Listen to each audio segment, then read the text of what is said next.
Blue Hotel by Stephen Crane. 1. The Palace Hotel at Fort Romper was painted a light blue, a shade that is on the legs of a kind of heron, causing the bird to declare its position against any background. The Palace Hotel, then, was always screaming and howling in a way that made the dazzling winter landscape of Nebraska seem only a grey, swampish hush. It stood alone on the prairie, and when the snow was falling, the town 200 yards away was not visible. But when the traveller alighted at the railway station, he was obliged to pass the Palace Hotel before he could come upon the company of low, clappered houses which compose Fort Romper. And it was not to be thought that any traveller could pass the Palace Hotel without looking at it. Pat Scully, the proprietor, had proved himself a master of strategy when he chose his paints. It is true that on clear days, when the great transcontinental expresses, long lines of swaying Pullmans, swept through Fort Romper, passengers were overcome at the sight, and the cult that knows the brown reds and the subdivisions of the dark greens of the East expressed shame, pity, horror in a laugh. But to the citizens of this prairie town and to the people who would naturally stop there, Pat Scully had performed a feat. With this opulence and splendour, these creeds, classes, egotisms that streamed through Romper on the rails day after day, they had no colour in common. As if the displayed delights of such a blue hotel were not sufficiently enticing, it was Scully's habit to go every morning and evening to meet the leisurely trains that stopped at Romper, and work his seductions upon any man that he might see wavering, gripsack in hand. One morning, when a snow-crusted engine dragged its long string of freight cars and its one-passenger coach to the station, Scully performed the marvel of catching 3 men. One was a shaky and quick-eyed Swede, with a great shining cheap valise. One was a tall, bronzed cowboy, who was on his way to a ranch near the Dakota line. One was a little silent man from the East, who didn't look it, and didn't announce it. Scully practically made them prisoners. He was so nimble and merry and kindly that each probably felt it would be the height of brutality to try to escape. They trudged off over the creaking board sidewalks in the wake of the eager little Irishman. He wore a heavy fur cap squeezed tightly down on his head. It caused his 2 red ears to stick out stiffly, as if they were made of tin. At last, Scully, elaborately, with boisterous hospitality, conducted them through the portals of the Blue Hotel. The room which they entered was small. It seemed to be merely a proper temple for an enormous stove, which in the centre was humming with godlike violence. At various points on its surface, the iron had become luminous and glowed yellow from the heat. Beside the stove, Scully's son Johnny was playing high-five with an old farmer who had whiskers both grey and sandy. They were quarrelling. Frequently the old farmer turned his face towards a box of sawdust, coloured brown from tobacco juice, that was behind the stove, and spat with an air of great impatience and irritation. With a loud flourish of words, Scully destroyed the game of cards, and bustled his son upstairs with part of the baggage of the new guests. He himself conducted them to 3 basins of the coldest water in the world. The cowboy and the Easterner burnished themselves fiery red with this water until it seemed to be some kind of a metal polish. The Swede, however, merely dipped his fingers gingerly and with trepidation. It was notable that throughout this series of small ceremonies, the 3 travellers were made to feel that Scully was very benevolent. He was conferring great favours upon them. He handed the towel from one to the other with an air of philanthropic impulse. Afterwards they went to the first room, and sitting about the stove, listened to Scully's officious clamour at his daughters, who were preparing the midday meal.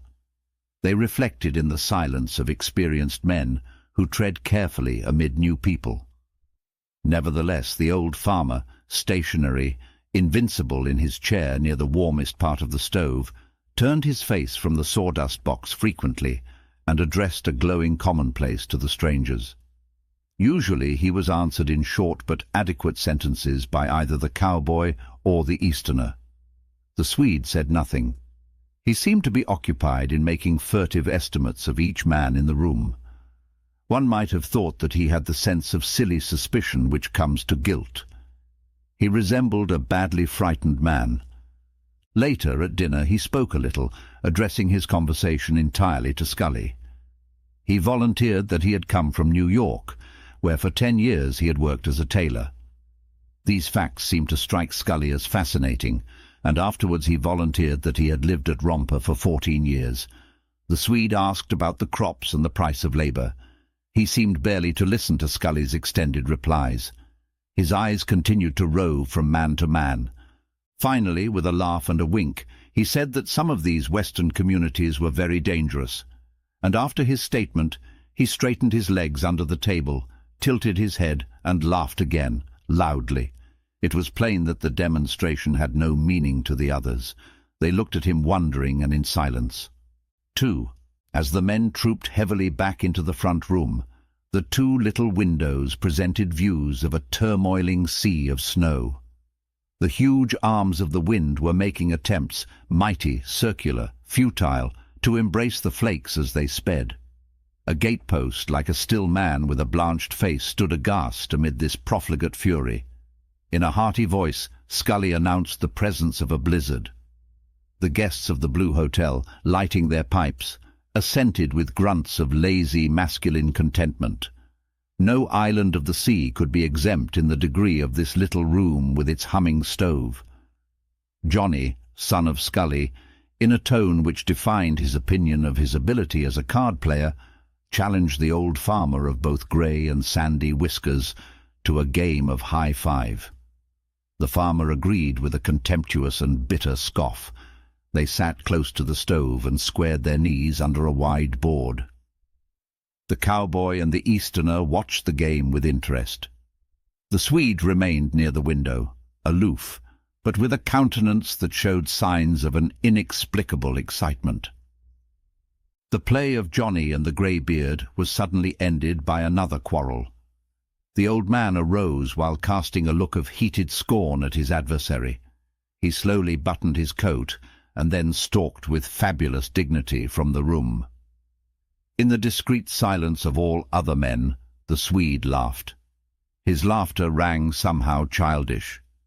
Men by this time had begun to look at him askance, as if they wished to inquire what ailed him.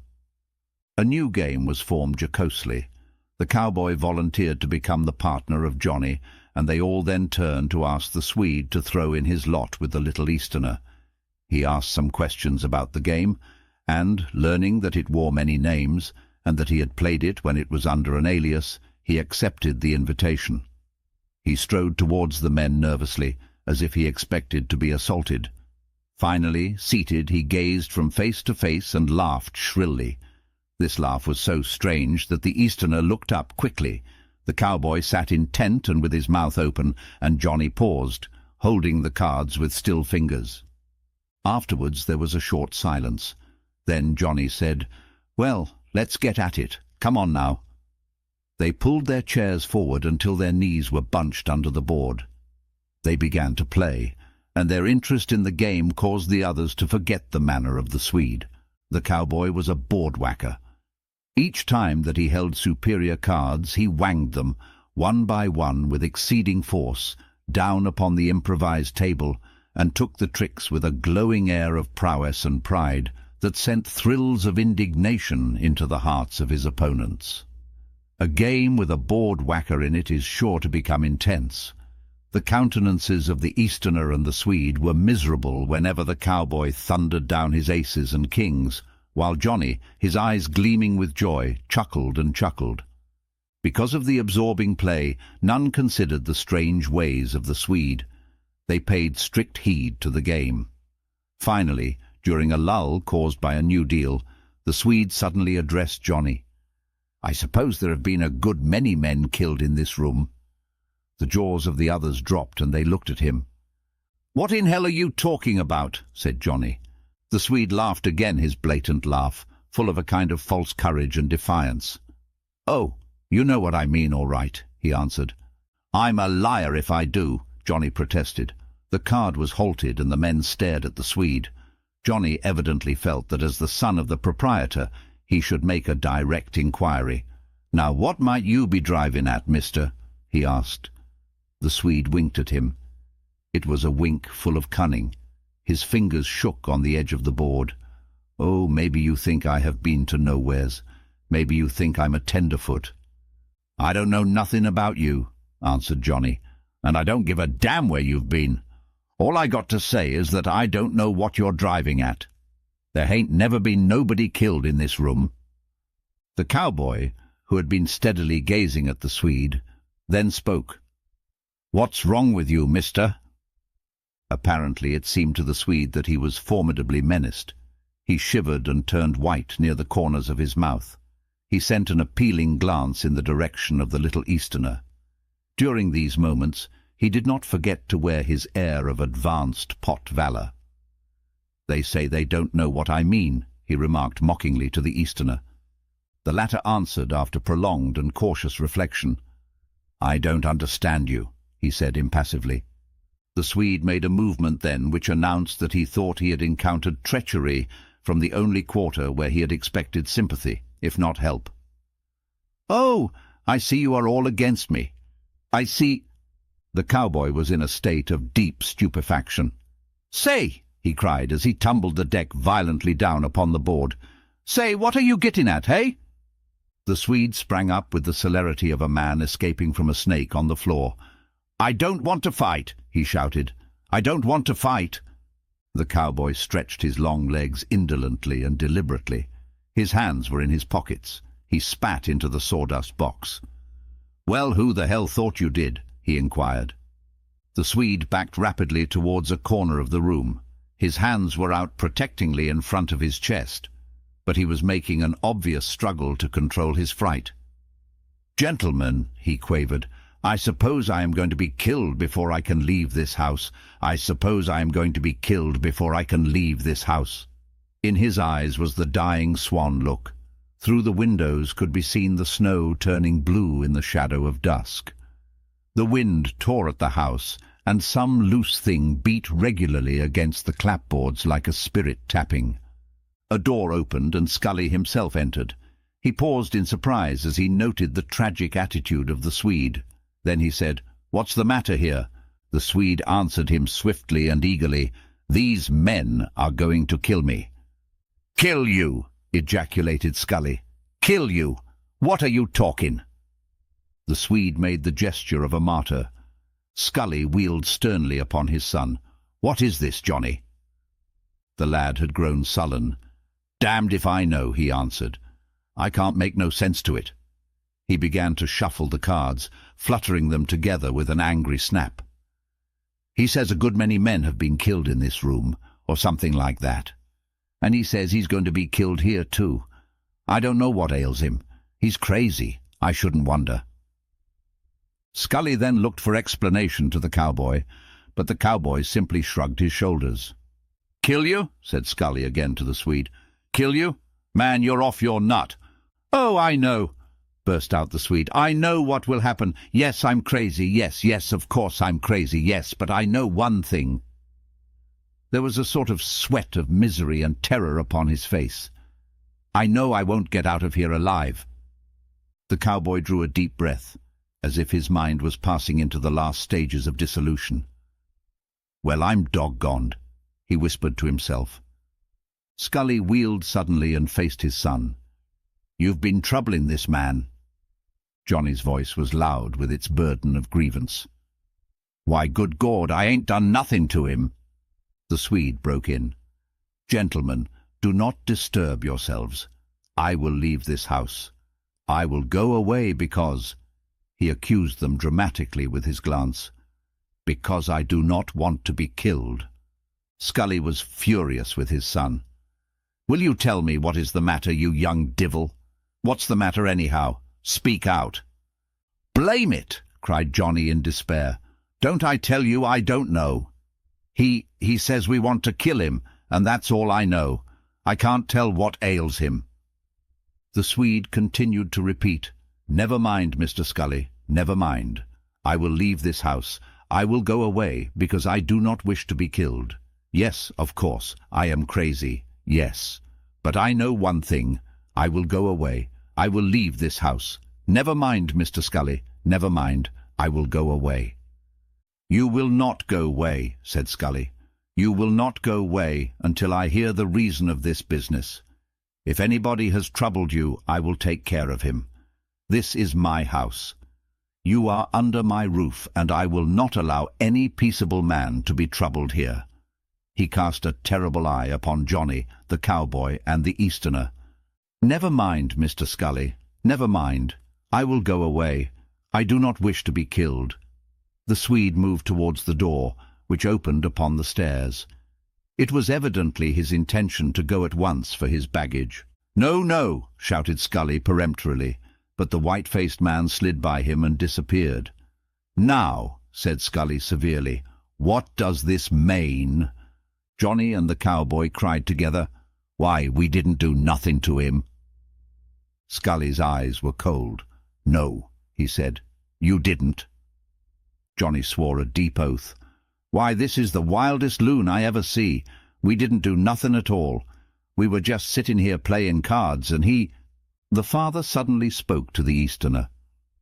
"Mr. Blanc," he asked, "what has these boys been doing?" The Easterner reflected again. "I didn't see anything wrong at all," he said at last slowly. Scully began to howl. "But what does it mean?" He stared ferociously at his son. "I have a mind to lather you for this, me boy." Johnny was frantic. "Well, what have I done?" he bawled at his father. 3. "I think you are tongue-tied," said Scully finally to his son, the cowboy, and the Easterner. And at the end of this scornful sentence he left the room. Upstairs the Swede was swiftly fastening the straps of his great valise. Once his back happened to be half-turned towards the door, and hearing a noise there, he wheeled and sprang up, uttering a loud cry.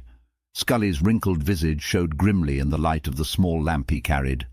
This yellow effulgence, streaming upward, coloured only his prominent features, and left his eyes, for instance, in mysterious shadow. He resembled a murderer. "Man, man," he exclaimed, "have you gone daffy?" "Oh no," rejoined the other. "There are people in this world who know pretty nearly as much as you do, understand." For a moment they stood gazing at each other. Upon the Swede's deathly pale checks were 2 spots brightly crimson and sharply edged, as if they had been carefully painted. Scully placed the light on the table and sat himself on the edge of the bed. He spoke ruminatively. "By cracky, I never heard of such a thing in my life. It's a complete muddle. I can't for the soul of me think how you ever got this idea into your head." Presently he lifted his eyes and asked, "And did you sure think they were going to kill you?" The Swede scanned the old man as if he wished to see into his mind. "I did," he said at last. He obviously suspected that this answer might precipitate an outbreak. As he pulled on a strap, his whole arm shook, the elbow wavering like a bit of paper. Scully banged his hand impressively on the footboard of the bed. "Why, man, we're going to have a line of electric streetcars in this town next spring." "A line of electric streetcars," repeated the Swede stupidly. "And," said Scully, "there's a new railroad going to be built down from Broken Arm to here. Not to mention the 4 churches and the smash-in big brick schoolhouse. Then there's the big factory, too. Why, in 2 years Romper'll be a metropolis." Having finished the preparation of his baggage, the Swede straightened himself. "Mr. Scully," he said with sudden hardihood, "how much do I owe you?" "You don't owe me anything," said the old man angrily. "Yes, I do," retorted the Swede. He took 75 cents from his pocket and tendered it to Scully, but the latter snapped his fingers in disdainful refusal. However, it happened that they both stood gazing in a strange fashion at 3 silver pieces on the Swede's open palm. "I'll not take your money," said Scully at last, "not after what's been going on here." Then a plan seemed to strike him. "Here!" he cried, picking up his lamp and moving towards the door. "Here, come with me a minute." "No," said the Swede in overwhelming alarm. "Yes," urged the old man. "Come on. I want you to come and see a picture, just across the hall, in my room." The Swede must have concluded that his hour was come. His jaw dropped and his teeth showed like a dead man's. He ultimately followed Scully across the corridor, but he had the step of one hung in chains. Scully flashed the light high on the wall of his own chamber.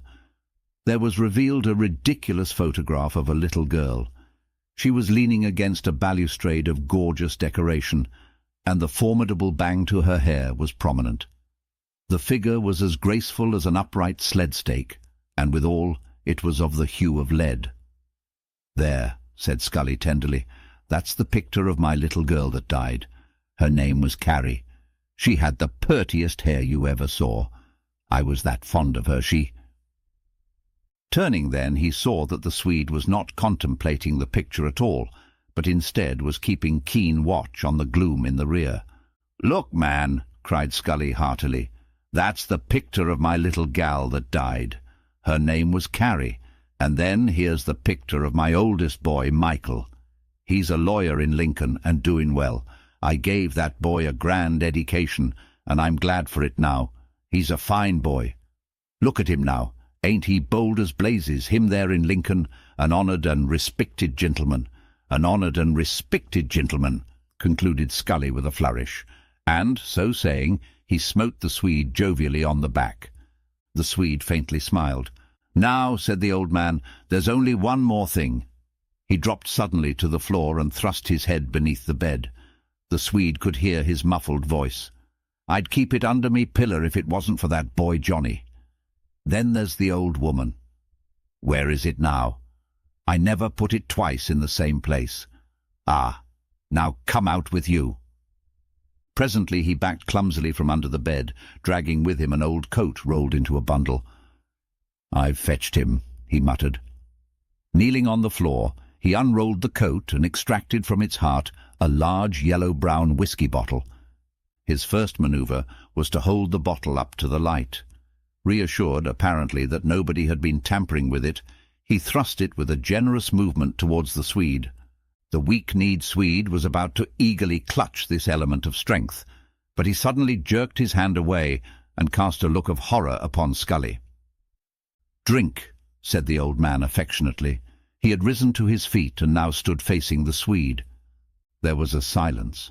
Then again Scully said, "Drink." The Swede laughed wildly. He grabbed the bottle, put it to his mouth, and as his lips curled absurdly around the opening and his throat worked, he kept his glance, burning with hatred, upon the old man's face. 4. After the departure of Scully, the three men, with the cardboard still upon their knees, preserved for a long time an astounded silence. Then Johnny said, "That's the dod-dangest Swede I ever see." "He ain't no Swede," said the cowboy scornfully. "Well, what is he then?" cried Johnny. "What is he then?" "It's my opinion," replied the cowboy deliberately. "He's some kind of a Dutchman." It was a venerable custom of the country to entitle as Swedes all light-haired men who spoke with a heavy tongue. In consequence, the idea of the cowboy was not without its daring. "Yes, sir," he repeated. "It's my opinion this feller is some kind of a Dutchman." "Well, he says he's a Swede anyhow," muttered Johnny sulkily. He turned to the Easterner. "What do you think, Mr. Blanc?" "Oh, I don't know," replied the Easterner. "Well, what do you think makes him act that way?" asked the cowboy. "Why, he's frightened." The Easterner knocked his pipe against a rim of the stove. "He's clear frightened out of his boots." "What at?" cried Johnny and cowboy together. The Easterner reflected over his answer. "What at?" cried the others again. "Oh, I don't know, but it seems to me this man has been reading dime novels, and he thinks he's right out in the middle of it, the shooting and stabbing and all." "But," said the cowboy, deeply scandalized, "this ain't Wyoming. Any are none of them places. This is Nebraska." "Yes," added Johnny, "and why don't he wait till he gets out west?" The travelled Easterner laughed. "It isn't different there even, not in these days, but he thinks he's right in the middle of hell." Johnny and the cowboy mused long. "It's awful funny," remarked Johnny at last. "Yes," said the cowboy, "this is a queer game. I hope we don't get snowed in, because then we'd have to stand this here man being around with us all the time. That wouldn't be no good." "I wish Pop would throw him out," said Johnny. Presently they heard a loud stamping on the stairs, accompanied by ringing jokes in the voice of old Scully, and laughter, evidently from the Swede. The men around the stove stared vacantly at each other. "Gosh," said the cowboy. The door flew open, and old Scully, flushed and anecdotal, came into the room. He was jabbering at the Swede, who followed him, laughing bravely. It was the entry of two roisterers from a banquet hall. "Come now," said Scully sharply to the three seated men. "Move up and give us a chance at the stove." The cowboy and the Easterner obediently sidled their chairs to make room for the newcomers. Johnny, however, simply arranged himself in a more indolent attitude and then remained motionless. "Come, get over there," said Scully. "Plenty of room on the other side of the stove," said Johnny. "Do you think we want to sit in the draught?" roared the father. But the Swede here interposed with a grandeur of confidence. "No, no, let the boy sit where he likes," he cried in a bullying voice to the father. All right," said Scully deferentially. The cowboy and the Easterner exchanged glances of wonder. The 5 chairs were formed in a crescent about one side of the stove. The Swede began to talk. He talked arrogantly, profanely, angrily. Johnny, the cowboy, and the Easterner maintained a morose silence, while old Scully appeared to be receptive and eager, breaking in constantly with sympathetic ejaculations. Finally the Swede announced that he was thirsty. He moved in his chair and said that he would go for a drink of water. "I'll get it for you," cried Scully at once. "No," said the Swede contemptuously. "I'll get it for myself." He arose and stalked with the air of an owner off into the executive parts of the hotel. As soon as the Swede was out of hearing, Scully sprang to his feet and whispered intensely to the others. "Upstairs he thought I was trying to poison him." "Say," said Johnny, "this makes me sick. Why don't you throw him out in the snow?" "Why, he's all right now," declared Scully. "It was only that he was from the East and he thought this was a tough place. That's all. He's all right now." The cowboy looked with admiration upon the Easterner. "You were straight," he said.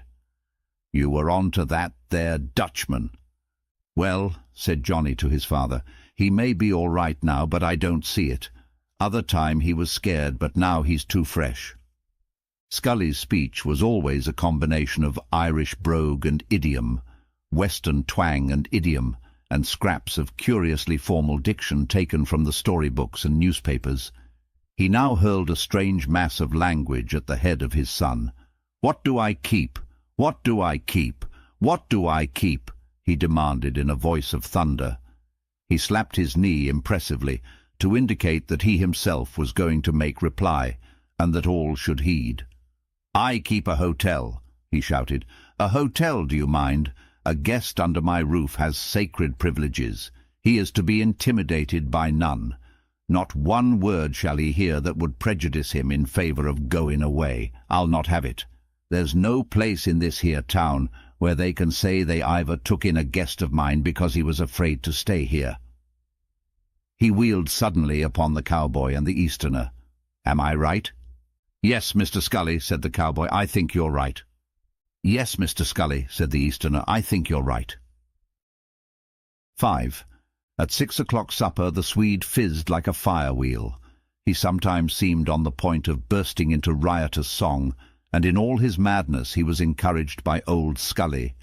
The Easterner was encased in reserve. The cowboy sat in wide-mouthed amazement, forgetting to eat, while Johnny wrathily demolished great plates of food. The daughters of the house, when they were obliged to replenish the biscuits, approached as warily as Indians, and having succeeded in their purpose, fled with ill-concealed trepidation. The Swede domineered the whole feast, and he gave it the appearance of a cruel bacchanal. He seemed to have grown suddenly taller. He gazed, brutally disdainful, into every face. His voice rang through the room. Once, when he jabbed out harpoon-fashion with his fork to pinion a biscuit, the weapon nearly impaled the hand of the Easterner, which had been stretched quietly out for the same biscuit. After supper, as the men filed towards the other room, the Swede smote Scully ruthlessly on the shoulder. "Well, old boy, that was a good square meal." Johnny looked hopefully at his father. He knew that shoulder was tender from an old fall, and indeed it appeared for a moment as if Scully was going to flame out over the matter, but in the end he smiled a sickly smile and remained silent. The others understood from his manner that he was admitting his responsibility for the Swede's new viewpoint. Johnny, however, addressed his parent in an aside. "Why don't you license somebody to kick you downstairs?" Scully scowled darkly by way of reply. When they were gathered about the stove, the Swede insisted on another game of high-five. Scully gently deprecated the plan at first, but the Swede turned a wolfish glare upon him. The old man subsided, and the Swede canvassed the others. In his tone there was always a great threat. The cowboy and the Easterner both remarked indifferently that they would play. Scully said that he would presently have to go to meet the 6.58 train, and so the Swede turned menacingly upon Johnny. For a moment their glances crossed like blades, and then Johnny smiled and said, "Yes, I'll play." They formed a square, with the little board on their knees. The Easterner and the Swede were again partners. As the play went on, it was noticeable that the cowboy was not board-whacking as usual. Meanwhile, Scully, near the lamp, had put on his spectacles and, with an appearance curiously like an old priest, was reading a newspaper. In time he went out to meet the 6.58 train, and despite his precautions, a gust of polar wind whirled into the room as he opened the door. Besides scattering the cards, it dulled the players to the marrow. The Swede cursed frightfully. When Scully returned, his entrance disturbed a cosy and friendly scene. The Swede again cursed. But presently they were once more intent, their heads bent forward and their hands moving swiftly. The Swede had adopted the fashion of board-whacking. Scully took up his paper and for a long time remained immersed in matters which were extraordinarily remote from him. The lamp burned badly, and once he stopped to adjust the wick. The newspaper, as he turned from page to page, rustled with a slow and comfortable sound. Then suddenly he heard 3 terrible words. "You are cheating." Such scenes often prove that there can be little of dramatic import in environment. Any room can present a tragic front, any room can be comic. This little den was now hideous as a torture chamber. The new faces of the men themselves had changed it upon the instant. The Swede held a huge fist in front of Johnny's face, while the latter looked steadily over it into the blazing orbs of his accuser. The Easterner had grown pallid. The cowboy's jaw had dropped in that expression of bovine amazement which was one of his important mannerisms. After the 3 words, the first sound in the room was made by Scully's paper as it floated forgotten to his feet. His spectacles had also fallen from his nose, but by a clutch he had saved them in air. His hand, grasping the spectacles, now remained poised awkwardly and near his shoulder. He stared at the card players. Probably the silence was while a second elapsed. Then, if the floor had been suddenly twitched out from under the men, they could not have moved quicker. The 5 had projected themselves headlong towards a common point. It happened that Johnny, in rising to hurl himself upon the Swede, had stumbled slightly because of his curiously instinctive care for the cards and the board.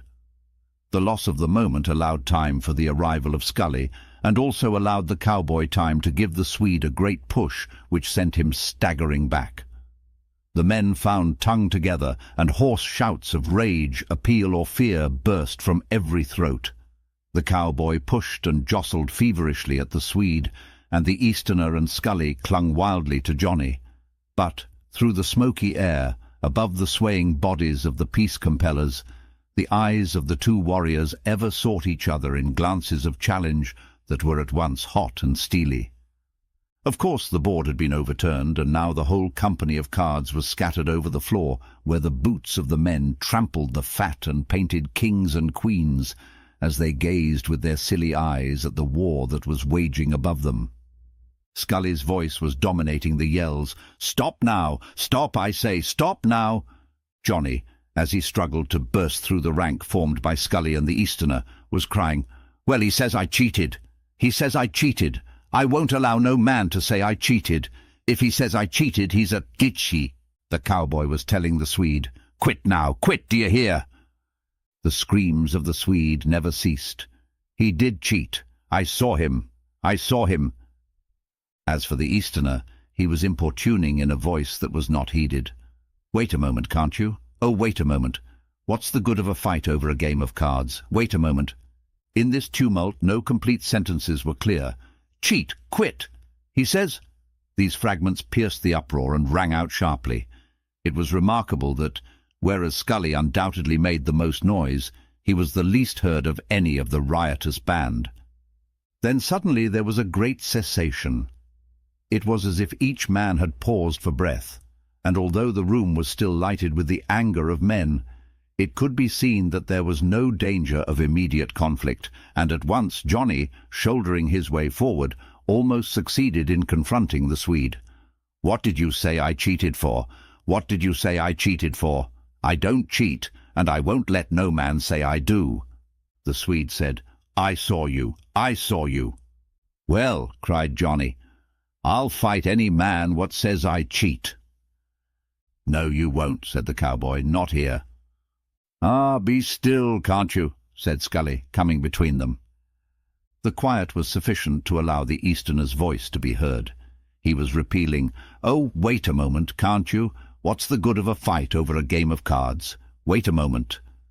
Johnny, his red face appearing above his father's shoulder, hailed the Swede again. Did you say I cheated? The Swede showed his teeth. Yes. Then, said Johnny, we must fight.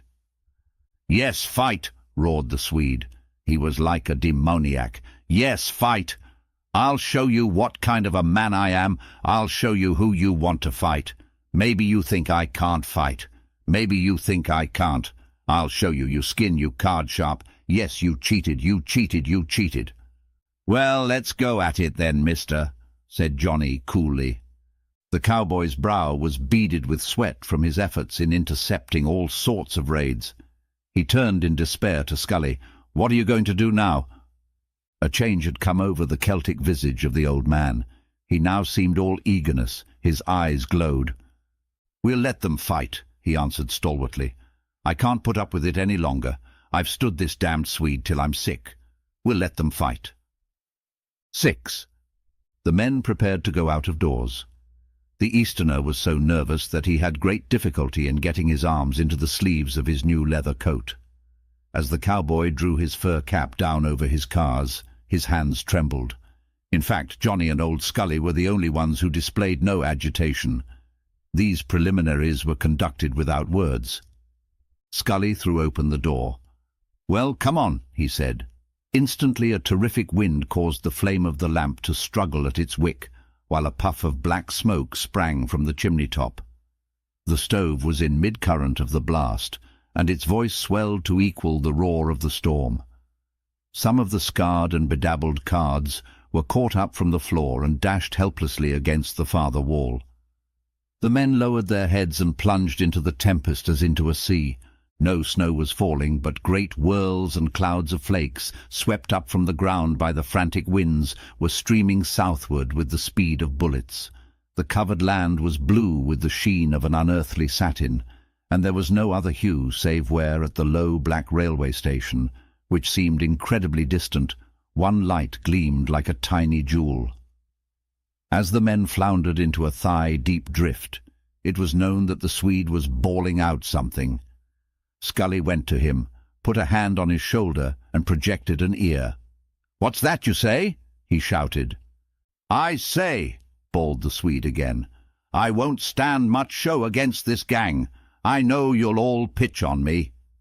Scully smote him reproachfully on the arm. "Tut, man!" he yelled. The wind tore the words from Scully's lips and scattered them far alley. "You are all a gang of—" boomed the Swede, but the storm also seized the remainder of this sentence. Immediately turning their backs upon the wind, the men had swung around a corner to the sheltered side of the hotel. It was the function of the little house to preserve here, amid this great devastation of snow, an irregular V-shape of heavily encrusted grass, which crackled beneath the feet. One could imagine the great drifts piled against the windward side. When the party reached the comparative peace of this spot, it was found that the Swede was still bellowing, "Oh, I know what kind of a thing this is! I know you'll all pitch on me! I can't lick you all!" Scully turned upon him panther fashion. "You'll not have to whip all of us. You'll have to whip my son Johnny. And the man what troubles you during that time will have me to deal with."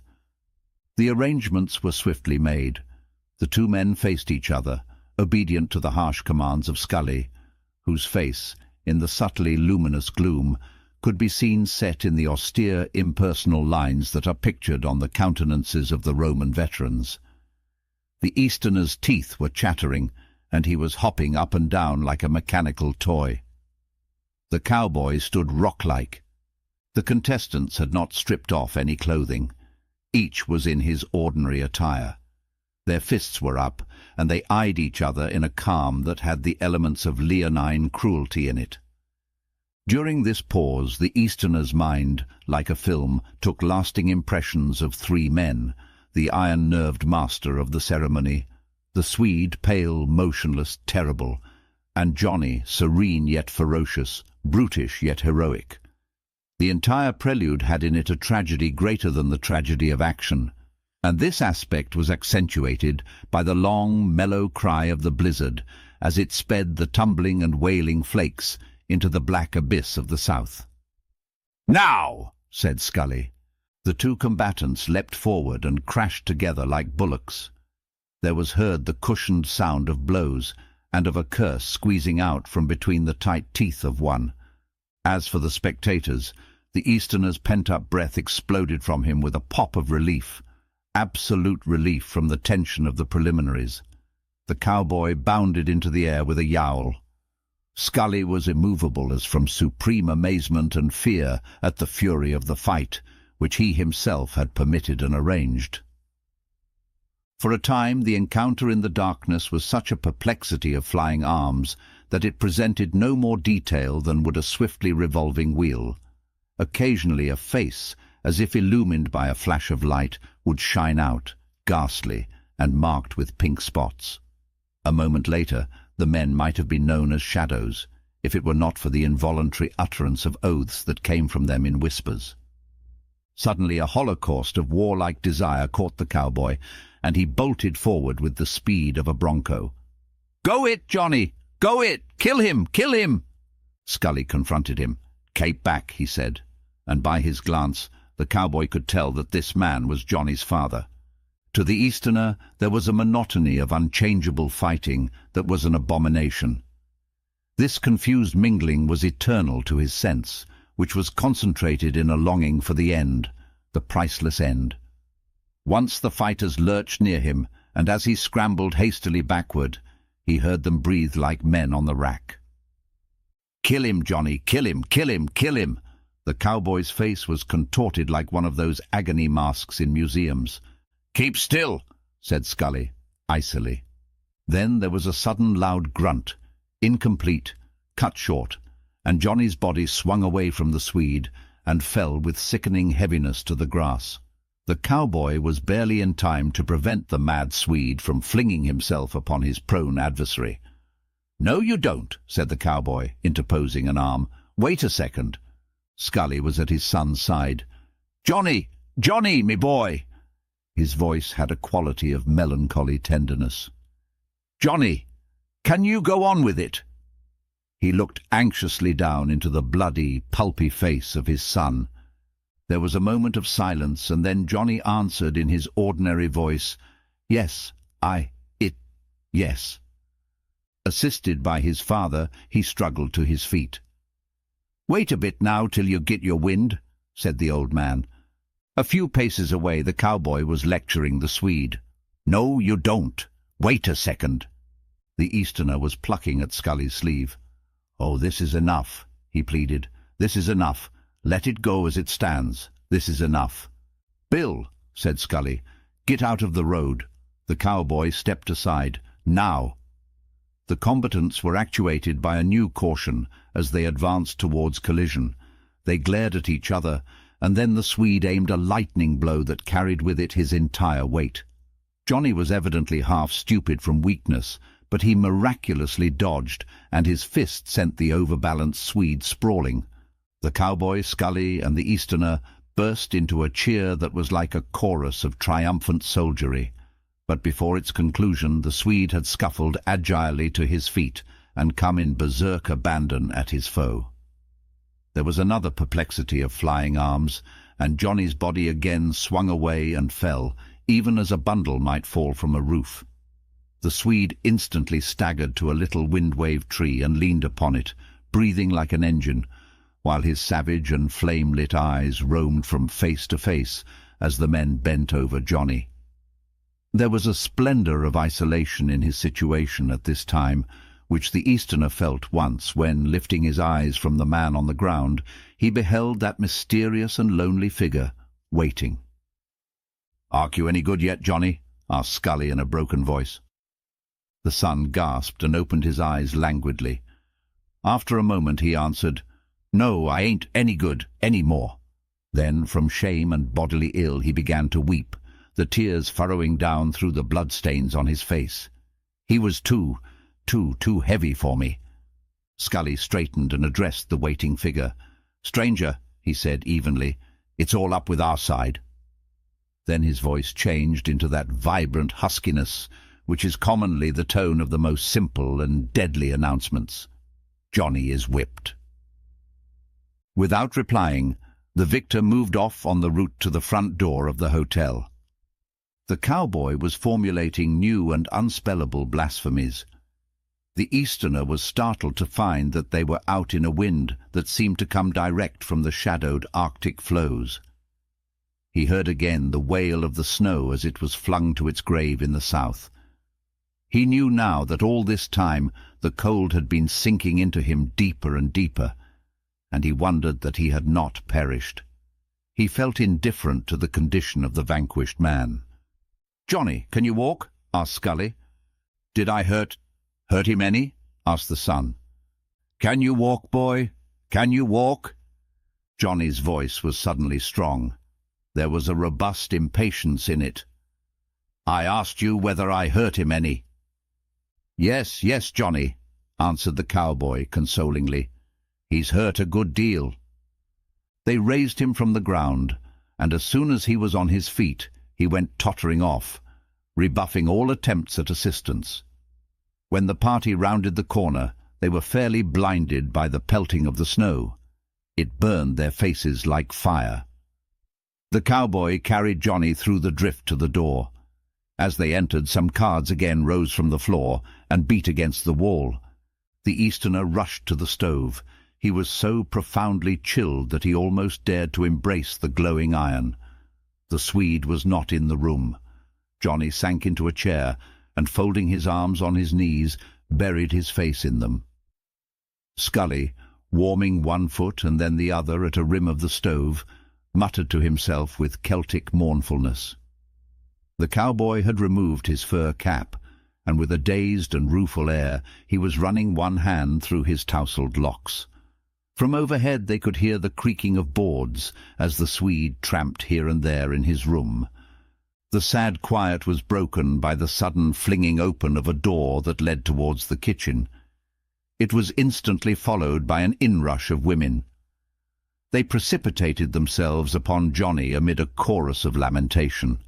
Before they carried their prey off to the kitchen, there to be bathed and harangued with that mixture of sympathy and abuse which is a feat of their sex, the mother straightened herself and fixed old Scully with an eye of stern reproach. "Shame be upon you, Patrick Scully," she cried. "Your own son, too. Shame be upon you." "There now, be quiet now," said the old man weakly. "Shame be upon you, Patrick Scully." The girls, rallying to this slogan, sniffed disdainfully in the direction of those trembling accomplices, the cowboy and the Easterner. Presently they bore Johnny away and left the three men to dismal reflection. 7. "I'd like to fight this here Dutchman myself," said the cowboy, breaking a long silence. Scully wagged his head sadly. "No, that wouldn't do. It wouldn't be right. It wouldn't be right." "Well, why wouldn't it?" argued the cowboy. "I don't see no harm in it." "No," answered Scully with mournful heroism. "It wouldn't be right. It was Johnny's fight, and now we mustn't whip the man just because he whipped Johnny." "Yes, that's true enough," said the cowboy, "but he better not get fresh with me, because I couldn't stand no more of it." "You'll not say a word to him," commanded Scully, and even then they heard the tread of the Swede on the stairs. His entrance was made theatric. He swept the door back with a bang and swaggered to the middle of the room. No one looked at him. "Well," he cried insolently at Scully, "I suppose you'll tell me now how much I owe you." The old man remained stolid. "You don't owe me nothing." "Huh," said the Swede. "Huh, don't owe him nothing." The cowboy addressed the Swede. "Stranger, I don't see how you come to be so gay around here." Old Scully was instantly alert. "Stop!" he shouted, holding his hand forth, fingers upward. "Bill, you shut up!" The cowboy spat carelessly into the sawdust box. "I didn't say a word, did I?" he asked. "Mr. Scully," called the Swede, "how much do I owe you?" It was seen that he was attired for departure, and that he had his valise in his hand. "You don't owe me nothing," repeated Scully in his same imperturbable way. "Ha!" said the Swede. "I guess you're right. I guess if it was any way at all you'd owe me something. That's what I guess." He turned to the cowboy. "Kill him! Kill him! Kill him!" he mimicked, and then guffawed victoriously. "Kill him!" He was convulsed with ironical humor. But he might have been jeering the dead. The three men were immovable and silent, staring with glassy eyes at the stove. The Swede opened the door and passed into the storm, giving one derisive glance backward at the still group. As soon as the door was closed, Scully and the cowboy leaped to their feet and began to curse. They trampled to and fro, waving their arms and smashing into the air with their fists. "Oh, but that was a hard minute," wailed Scully. "That was a hard minute. Him there leering and scoffing. One bang at his nose was worth $40 to me that minute. How did you stand it, Bill?" "How did I stand it?" cried the cowboy in a quivering voice. "How did I stand it? Oh!" The old man burst into sudden brogue. "I'd like to take that Swede," he wailed, "and hold him down on a stone floor and bait him to a jelly with a stick." The cowboy groaned in sympathy. "I'd like to get him by the neck and hammer him." He brought his hand down on a chair with a noise like a pistol shot. "Hammer that there Dutchman until he couldn't tell himself from a dead coyote. I'd bait him until I'd show him some things." And then together they raised a yearning, fanatic cry. "Oh, oh, oh, if we only could—" "Yes. Yeah, and then I'd—" "Oh, oh, oh, 8. The Swede, tightly gripping his valise, tacked across the face of the storm as if he carried sails. He was following a line of little naked, gasping trees, which he knew must mark the way of the road. His face, fresh from the pounding of Johnny's fists, felt more pleasure than pain in the wind and the driving snow. A number of square shapes loomed upon him finely, and he knew them as the houses of the main body of the town. He found a street and made travel along it, leaning heavily upon the wind whenever, at a corner, a terrific blast caught him. He might have been in a deserted village. We picture the world as thick with conquering and elate humanity, but here, with the bugles of the tempest pealing, it was hard to imagine a peopled earth. One viewed the existence of man then as a marvel, and conceded a glamour of wonder to these lice which were caused to cling to a whirling, fire-smote, ice-locked, disease-stricken, space-lost bulb. The conceit of man was explained by this storm to be the very engine of life. One was a coxcomb, not to die in it. However, the Swede found a saloon. In front of it an indomitable red light was burning, and the snowflakes were made blood-colour as they flew through the circumscribed territory of the lamps shining. The Swede pushed open the door of the saloon and entered. A sanded expanse was before him, and at the end of it 4 men sat about a table drinking. Down one side of the room extended a radiant bar, and its guardian was leaning upon his elbows, listening to the talk of the men at the table. The Swede dropped his valise upon the floor, and smiling fraternally upon the barkeeper, said, "Give me some whiskey, will you?" The man placed a bottle, a whiskey glass, and a glass of ice-thick water upon the bar. The Swede poured himself an abnormal portion of whiskey and drank it in 3 gulps. "Pretty bad night," remarked the bartender indifferently. He was making the pretension of blindness, which is usually a distinction of his class. But it could have been seen that he was furtively studying the half-erased blood-stains on the face of the Swede. "Bad night," he said again. "Oh, it's good enough for me," replied the Swede hardily, as he poured himself some more whiskey. The barkeeper took his coin and manoeuvred it through its reception by the highly nickeled cash machine. A bell rang. A card labelled 20 CTS had appeared. "No," continued the Swede, "this isn't too bad weather. It's good enough for me." "So," murmured the barkeeper languidly. The copious drams made the Swede's eyes swim, and he breathed a trifle heavier. "Yes, I like this weather. I like it. It suits me." It was apparently his design to impart a deep significance to these words. "So?" murmured the bartender again. He turned to gaze dreamily at the scroll-like birds and bird-like scrolls which had been drawn with soap upon the mirrors back of the bar. "Well, I guess I'll take another drink," said the Swede presently. "Have something?" "No, thanks. I'm not drinking," answered the bartender. Afterwards he asked, "How did you hurt your face?" The Swede immediately began to boast loudly. "Why, in a fight! I thumped the soul out of a man down here at Scully's hotel." The interest of the 4 men at the table was at last aroused. "Who was it?" said one. "Johnny Scully," blustered the Swede, "son of the man what runs it. He will be pretty near dead for some weeks, I can tell you. I made a nice thing of him, I did. He couldn't get up. They carried him in the house. Have a drink?" Instantly the men in some subtle way encased themselves in reserve. "No thanks," said one. The group was of curious formation. 2 were prominent local businessmen, 1 was the district attorney, and 1 was a professional gambler of the kind known as square. But a scrutiny of the group would not have enabled an observer to pick the gambler from the men of more reputable pursuits. He was, in fact, a man so delicate in manner, when among people of fair class, and so judicious in his choice of victims, that in the strictly masculine part of the town's life he had come to be explicitly trusted and admired. People called him a thoroughbred.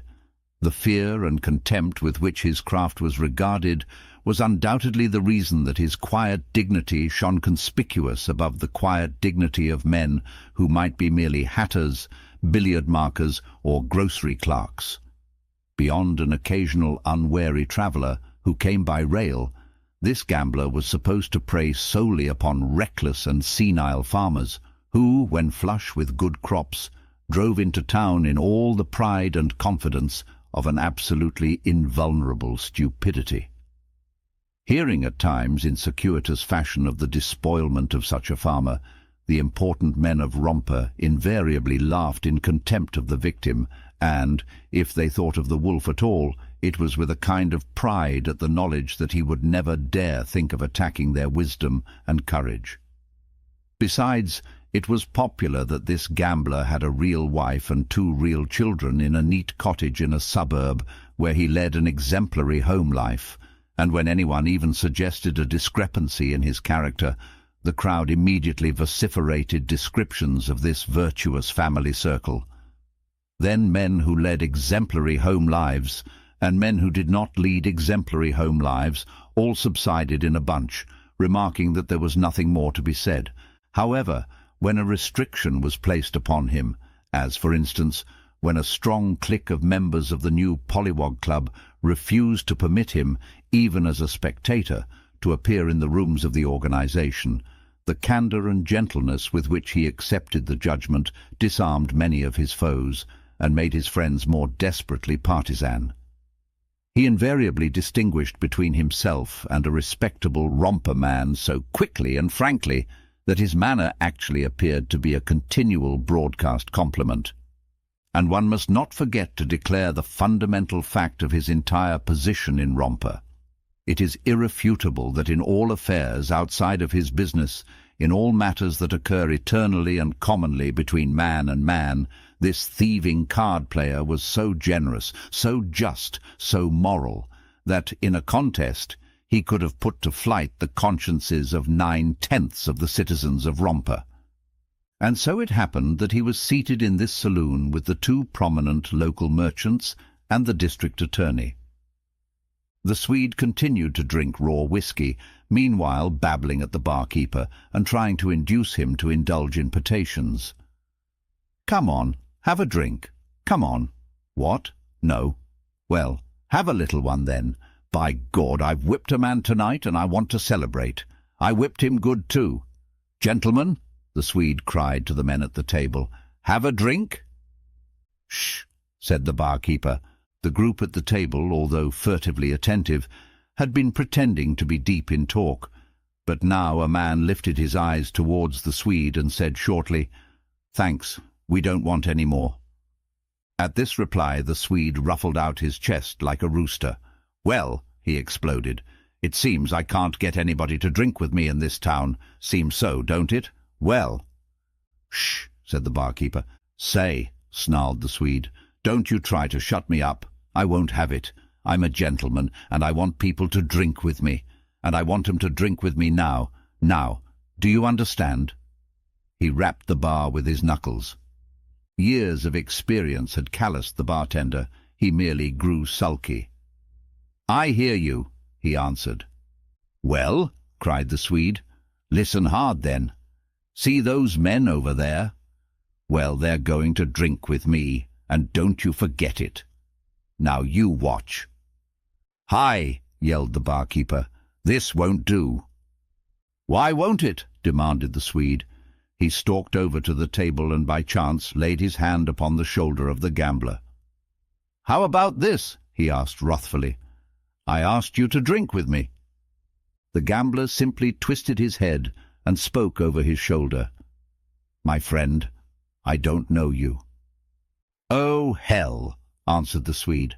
"Come and have a drink." "Now, my boy," advised the gambler kindly, "take your hand off my shoulder and go away and mind your own business." He was a little, slim man, and it seemed strange to hear him use this tone of heroic patronage to the burly Swede. The other men at the table said nothing. "What? You won't drink with me, you little dude?